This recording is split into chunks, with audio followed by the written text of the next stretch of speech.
Okay, Willie Lynch and what everyone needs to know. Willie Lynch said if you want to control your Negroes in Ohio, if you want to control them Negroes in Cleveland, find every petty difference you can muster. Cardinal principles for making a Negro. Now we're against each other from the east, from the west, from the north, from the south. We're against each other in terms of color.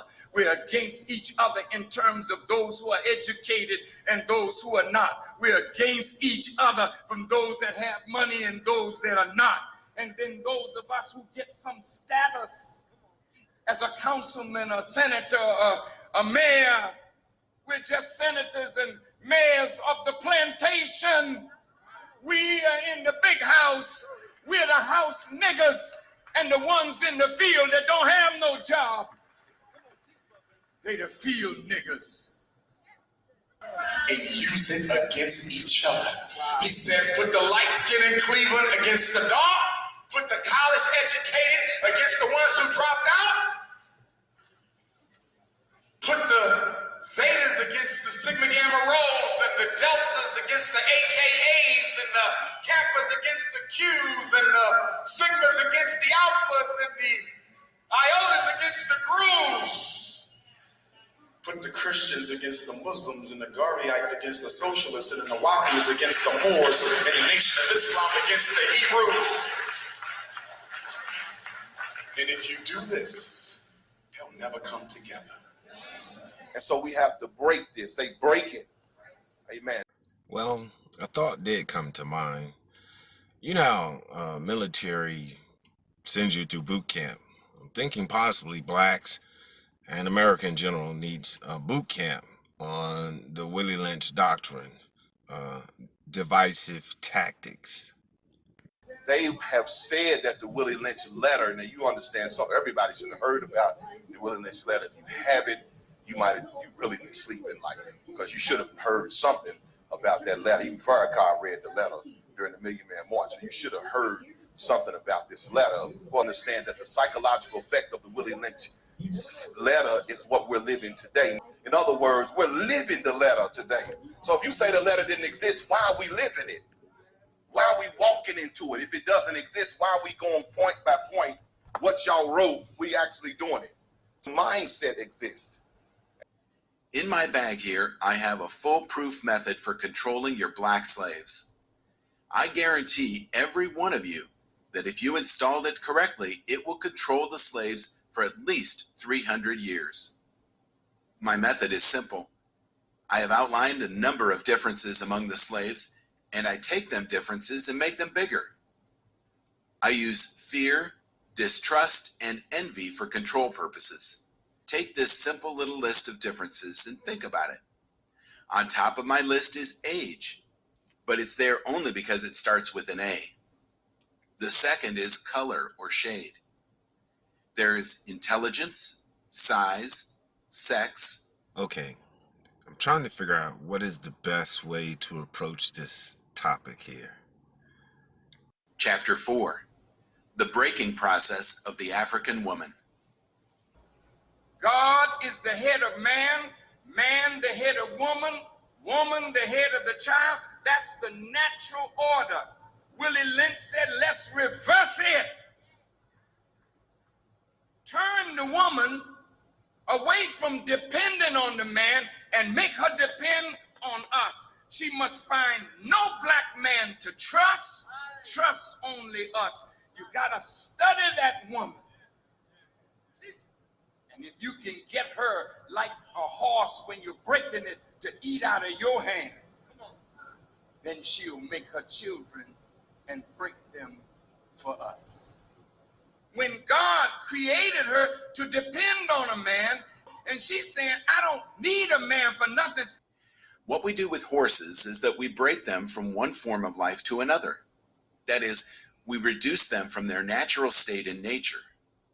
Whereas nature provides them with the natural capacity to take care of their offspring, we break that natural string of independence from them, and thereby create a dependency status, so that we may be able to get from them useful production for our business and pleasure. You got all these independent girls and dependent men. I shall assure you that distrust is stronger than trust, and envy stronger than adulation, respect, or admiration. And even if you bring a man in your house, which sometimes you do, he's in your house. Now that's deep, brother. So brothers and sisters, our homes now are torn down. Willie Lynch. Because Willie Lynch, 300 years ago, planned on turning nature around so that the woman would be the man. And we would be the dependent ones standing behind her and very afraid. You must use the female versus the male and the male versus the female. They must love, respect, and trust only us.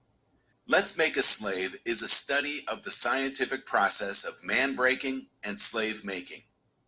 It describes the rationale and results of the Anglo-Saxons' ideas and methods of ensuring the master-slave relationship. The origin and development of a social being called the Negro. He said, I got a foolproof idea that if you do this, the Negroes will never be able to unite for 300 to 1,000 years. Shall carry on and will become self-refueling and self-generating for hundreds of years, maybe thousands. Cleveland, you should feel embarrassed that white folk can go to sleep at night in this city after what they did to Tommy Rice. He said, I take my slaves and I look at their differences and I multiply them. I make their differences bigger. Turn the young against the old and the old against the young. Still going on. But he said, you put your sperm in one of the black women, she produce a brownish baby.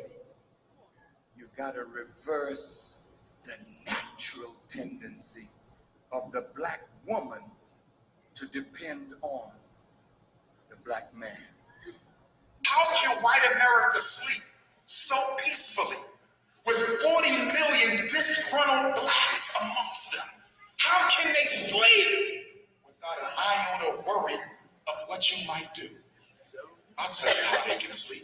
Because they have sown so many petty differences in Cleveland that before you ever get around to fighting them once, you gotta fight each other 1,000 times.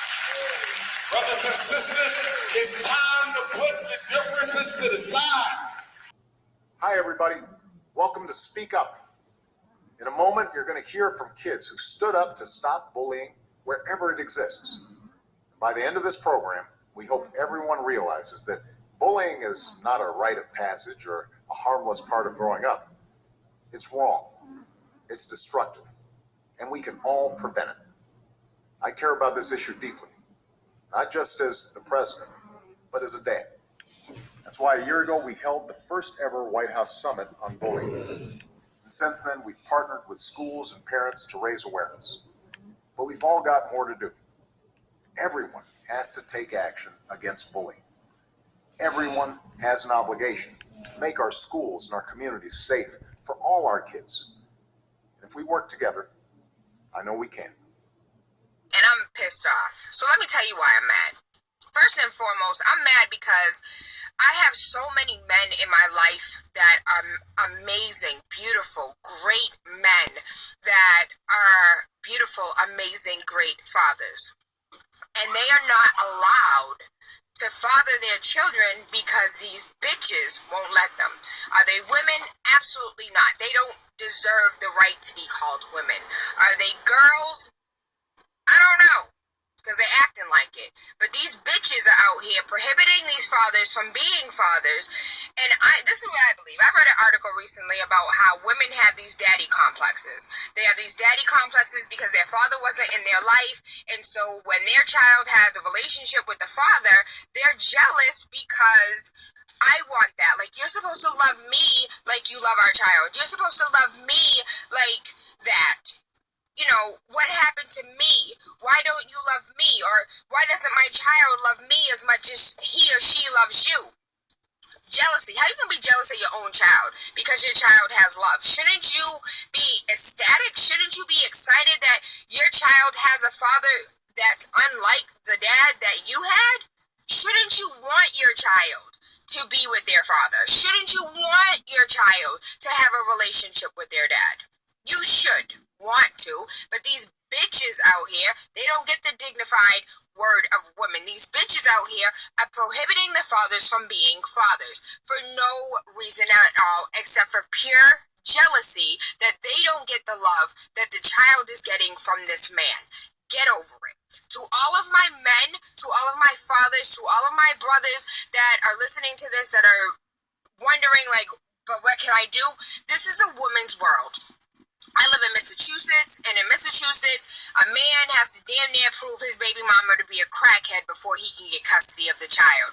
What y'all need to do, I swear to sweet baby Jesus, I am fighting for every single last one of you. I think, like, my purpose on earth is to be a man advocate or a father advocate, because I used to be that. I used to be that woman, but I was all bark and no bite. Like, yeah, you ain't never seen your daddy. You can't go see him. Mad because he came home at 10, 11 o'clock at night, like they don't have school the next day.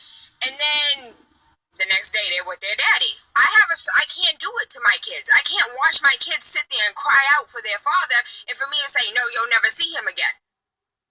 I might say it, or I have said it in the past. I never followed through with it. I can't do that. I couldn't. I could never do that.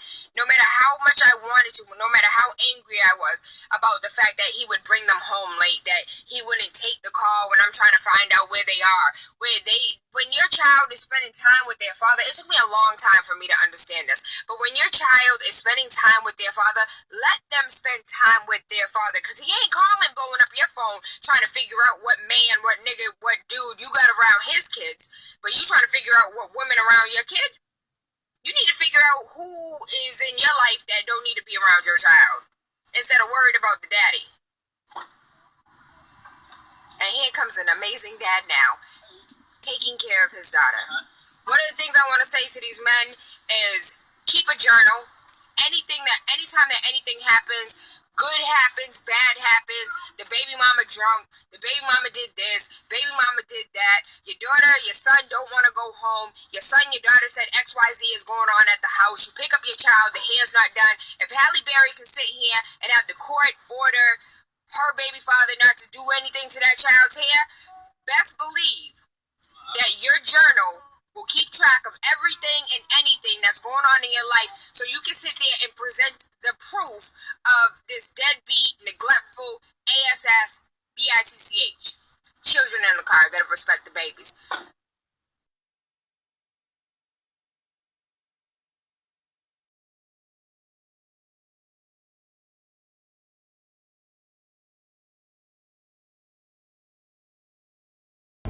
Recently in court with Nikisha Ervin-Knox, she was telling me to take things down off my social media, violating my freedom of speech, and that was not going to happen. Under the guidelines of harassment, first, I wasn't contacting her. She was trolling my social media, and I am documenting events that have occurred in my life, and that's my right. She's associated with it, and me exposing the truth, that's all I'm going for. And the situation with my lawyer,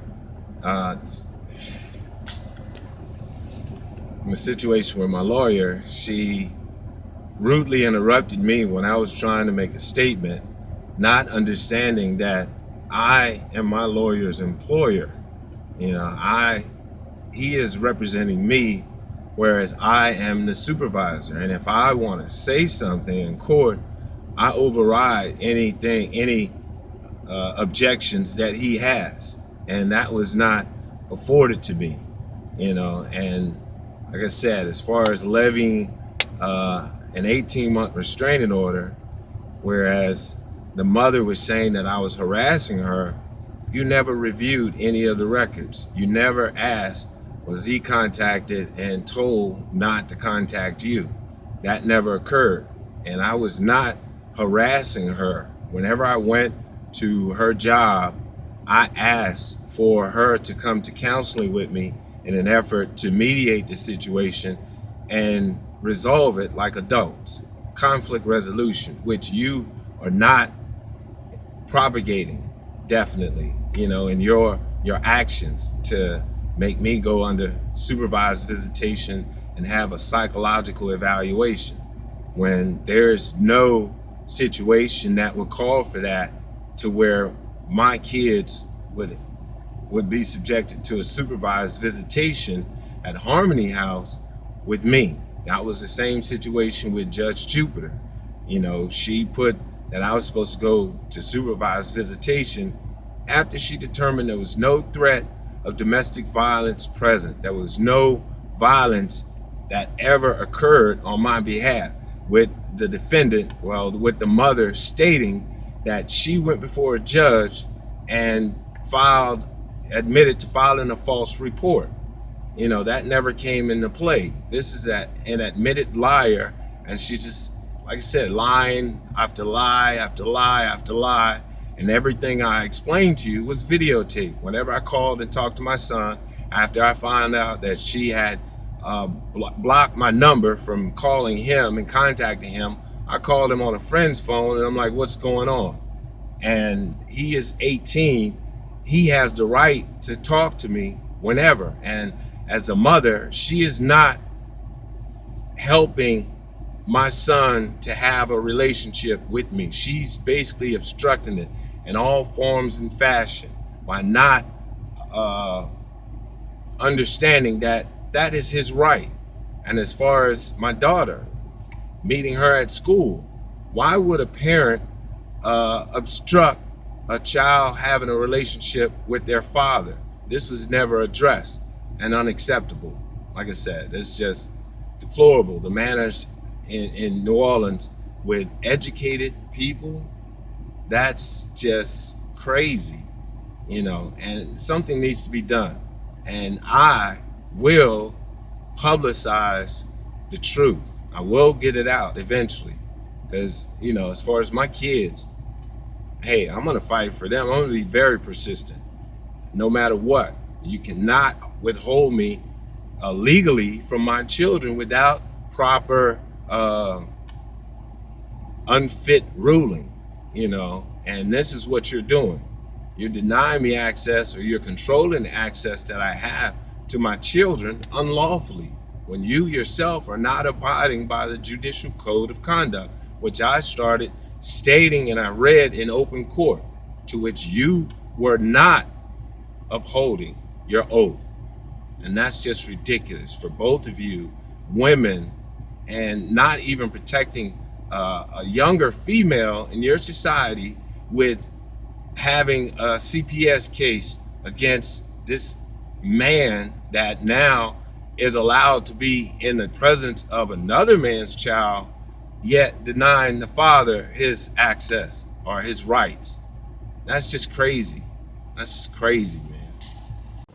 So some of the things that I've taken notice of living here in Louisiana, I went through basic in '89, and actually I earned the honor grad distinction, but it was taken away from me due to I had this situation where I had these white boys that were trying to get snacks out of the vending machine, to which I was over the day room being first squad leader, and we were in black phase, to where it's like a month that we weren't allowed any snacks. So they were violating the rules, tracking up my floors at night after I closed. And one of the guys walked up behind me, put his hand on my shoulder and turned me around.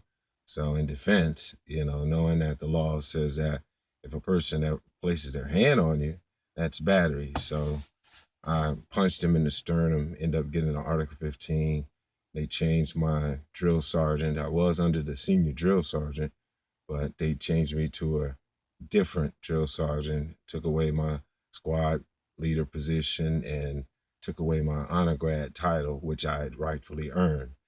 I've also been in so many traffic and municipal courts where my record is, I'm pretty much, I think I lost one out of every one that I've fought. And the only one that I lost was under a black judge, to where I was arguing the cosine effect of radar, which the officer was hidden behind a bridge obstruction. And whenever I passed him, I still was on cruise control. And he gave me a ticket for like 15 miles per hour over the speed limit, to which I told him, I'm like, hey, I know I was doing 70 and a 60, but if you write the right ticket, then I'll pay the fine. But otherwise, I'm going to argue it. And went before the judge and argued that. Went to college, took trigonometry and electronics major, and the judge basically didn't abide by the law and ruled in favor of the cop, the white cop, which, it never appeared on my record, but still, that was like kind of crazy that I received problem with the black judge. Under white judges, for the most part, I get fair treatment. They listen to my testimony, or they listen attentively to my side of the story, and I win my cases based off of innocent until proven guilty. And without, you got to prove, or they have to prove, without a reason of doubt. So they got to have everything ducks in a row, which I found that a lot of officers file false reports here in Louisiana. I've been taken to jail multiple times, and they always pad the offenses and file false reports, which are not holding them accountable for their knowledge of the law, their knowledge and use, which they should be held accountable to higher standards than civilians, because they are law enforcement, civil servants. So you shouldn't be trying to railroad citizens, good citizens, for that. I've got a wealth of knowledge that I want to pass on to my kids. I was top grad in 6-3 Delta School in the military, which is a diesel mechanic. I was an electrician, or I am an electrician, working on various installments of equipment and updated uh, technology. And, that's something else that I wanted to add to or pass on that knowledge to my kids. I was a plumber, pipe fitter with MCC for like 4 years. I worked out of the warehouse. So I wanted to teach them as far as property maintenance, plumbing, AC certified. I got an HVAC universal certification. First time I took the test, passed it with flying colors, and then was subjected to, it was a union company. They paid for me to go to Delgado, MCC, because they felt like the union air conditioning people weren't learning properly, which I found that they just lack understanding, grasping the proper knowledge needed to address all the various issues that they would be sent out to troubleshoot. So from there, I was assistant section chief at Jackson Barracks, first of the 141st Field Artillery. So I understand management, and I was the disciplinary NCO. I wrote the Article 15s. I tasked out the daily uh, work list for what we needed to accomplish, and we always accomplished it ahead of schedule and never had a vehicle breakdown in the field thereafter, So I had the sergeant major's son under my command, where I was training him. I went through JROTC in high school, so I was indoctrinated into the many uh, variations of authoritarian leadership roles, dictator, uh, democracy, diplomatic, issues. And I found that a lot of my white friends were more respectful, and I had problems out of my black friends with crossing the lines, with arguments or disrespectful actions that were completely immature. That's mainly what I said, because I strive for excellence in everything that I do, being educated in an excellence and honor code system in Shreveport, to where we're held liable. And like I said, we're just moralized based off of good manners. You treat other people how you want to be treated. So this is knowledge that I'm not able to pass on to my kids presently because of abuses of power, or people taking things personally and not having a professional viewpoint in addressing whatever job situation that they're faced with. They're not understanding that, or prioritizing the mission. There's certain things that we need to accomplish first and foremost. In my court hearing with Judge Jupiter, she was just upset that I contested her. She wanted to levy I can't think of what the name is right now, part of the side effects from the medicine, but it was something that wasn't going to be a protective order. And just simply based off of my contesting her not requiring a burden of proof and going off of allegations, she abused her power and put me in a situation that denied my kids their rights to their father, who has never committed any domestic violence or who has never abandoned them, at all. I've always, while I was out in California, I always talked to my kids, and that's the thing that's upsetting. Is once I decided to come back here to Louisiana, that's whenever the ex started doing all this crazy stuff in an effort to use my kids to get to me, and I was faced with rudeness. Every time I would be trying to make a statement, there was rude interruptions. I maybe was taking a breath in the middle of train of thought, and the judge, lacking impulse control, both of them, Judge Jupiter, Judge Nikisha Ervin-Knott, they're lacking respect, which is under the judicial code of conduct that they're supposed to be giving me. They rudely interrupt both times with Nikisha Ervin-Knott. And she even interjected whenever I told her about the CPS case. She, in helping the wife or the mother, the female, she asked me if, she suggested that it was unfounded. No, I never got a conclusion to that, because I filed from California, and whenever I got here and they finally finished their investigation, I did not receive the conclusion to that. So I still don't know what happened with that. And trying to use the proper avenues, trying to use the proper venues, I'm not being treated fair for whatever reason, and it's just unacceptable. And like I said, I'm being denied uh, teaching my kids valuable lessons, like conflict resolution, or impulse control, or common sense, for the most part, with people in New Orleans. They lack that, period, and it's so many things. Like I said, my mother learned how to pay the bills, or went and I paid the bills, or went to the grocery store with a sales paper and with a blank check that was signed, and was given different, I guess, things that molded me to be a well-rounded person. I cut hair.